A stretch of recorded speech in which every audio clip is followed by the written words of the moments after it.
Hello everyone and welcome to the fourth episode of the setup series in F1 2019, and this time we're going to have a cheeky look at suspension. So I'd quickly like to start off by saying thank you to everyone who's commented on the previous videos. A lot of good comments, a lot of criticism as well, but it helps me improve these videos. And if you continue to like these videos, then of course give it a like and subscribe to the channel if you already haven't.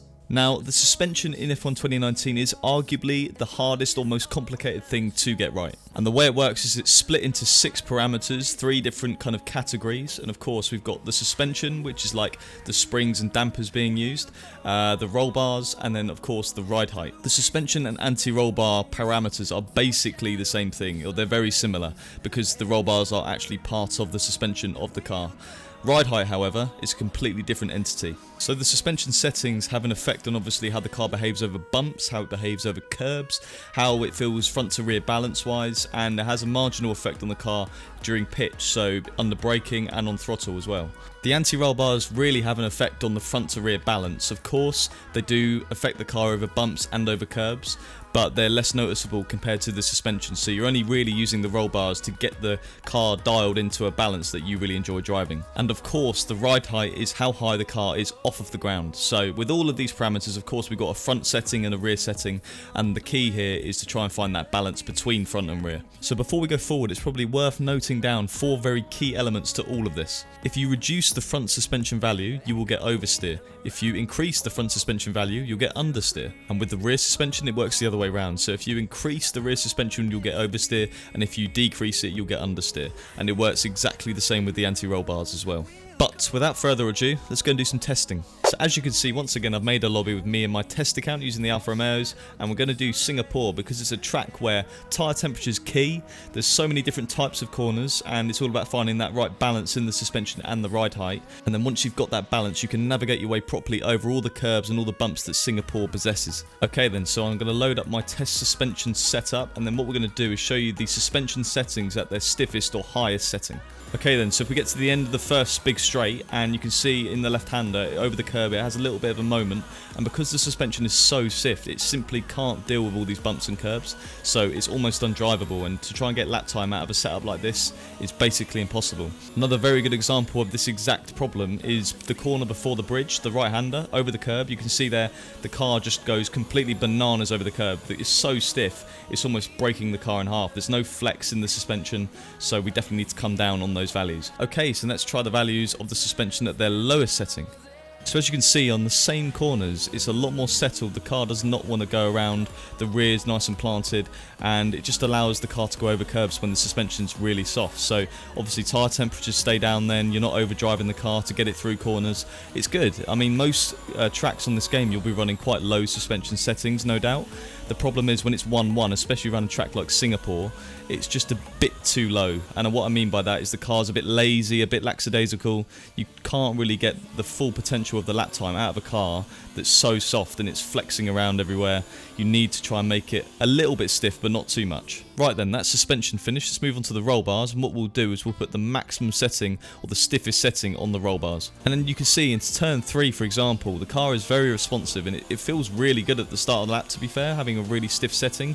I'd say the balance isn't perfect, so you'd have to adjust one of the roll bars to try and get that balance.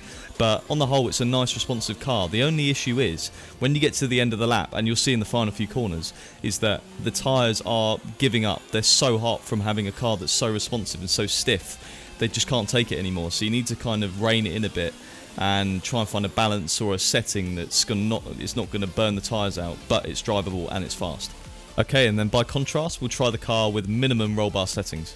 And then when we're on the track, it's actually, again, not too bad. Minimum settings over bumps are obviously better because the roll bars are a bit more playful. There's more play in the system. However, the general drivability of the car, it's, again, a bit more lazy. The effect compared to the suspension settings is not as powerful. So the roll bars are less powerful than the suspension in terms of the feel you'll get from the car. However, it's just a bit too safe. It's a bit too stable.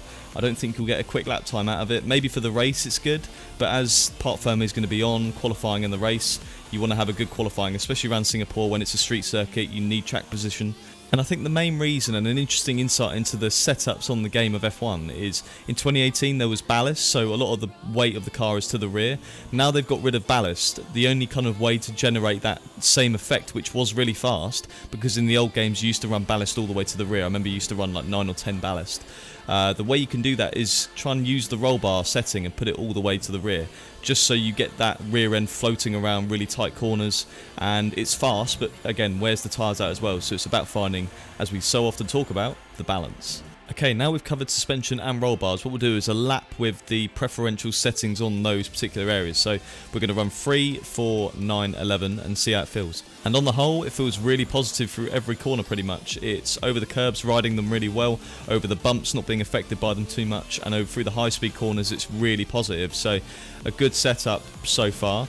Towards the end of the lap we lose our tyres a bit and we end up pretty much almost spinning, which is not ideal, but I think that was more my driving than the actual setup itself. So the way you can obviously stop that happening is the tyres were getting too hot, so you go into the lap with cooler tyres, you drive a bit smoother throughout the lap, and of course our ride height settings aren't quite there yet, so that will also have an effect. Alright then, so moving on to the final parameter, and that is ride height. We're going to put the ride height to the maximum and we'll go and see how it feels. And what you'll notice about the lap is it looks pretty good. It looks nice and smooth, controlled, nice over bumps, and it looks okay. The problem is it's just very slow, and that's because when the car is at maximum ride height, it rolls and pitches quite a lot, the straight line speed goes down, and it's just slow. So it feels great, but it's slow. So you can see when we look at minimum ride height, the difference it has on the delta, and it's completely fascinating to see how much slower maximum ride height is compared to minimum ride height. Okay, so minimum ride height, and you'll see the delta just go up straight away on the straights, through the corners. It's a lot more responsive. The car's a bit more slidey, to be fair, and the tyres are under a lot more stress because the car's just going faster everywhere. So the tyre temps go up. It's more difficult to drive this kind of setup, but it's so much faster. I mean, down the main straight with the DRS zone, we're gaining about 1/10.5 just down that straight, so it's clearly faster, but it's probably a bit too much because by the end of the lap on the final corner we spin completely, and that's because the tyres just gave up. So of course my driving could be a bit smoother. The main thing here is that the ride height's too low and we need to try and find a balance, so over this bumpy track with curbs it can kind of deal with the amount of downforce the car can produce. So with our already very good suspension and roll bar settings, we're going to put the ride height values at 2 and 3, and this is what I deem is the best I can deal with, or I've found so far. So let's go and see how it performs on the track. And so of course, like on any of these tracks, try and keep these tyres well below 90 degrees before the start of the lap.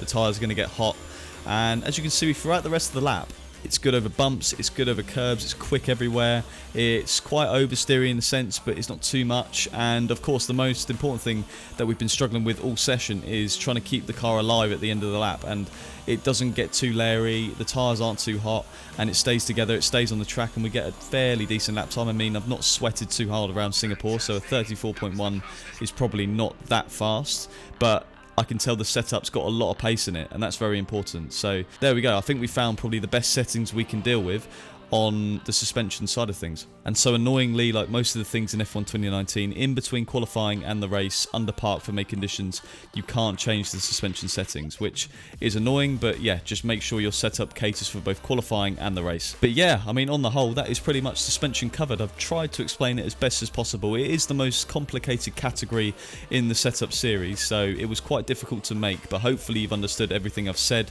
and if you haven't, just leave a comment, message me on socials, on Twitter and Instagram, and I should be able to help you as much as I can. But I guess until the next video, I'll see you soon.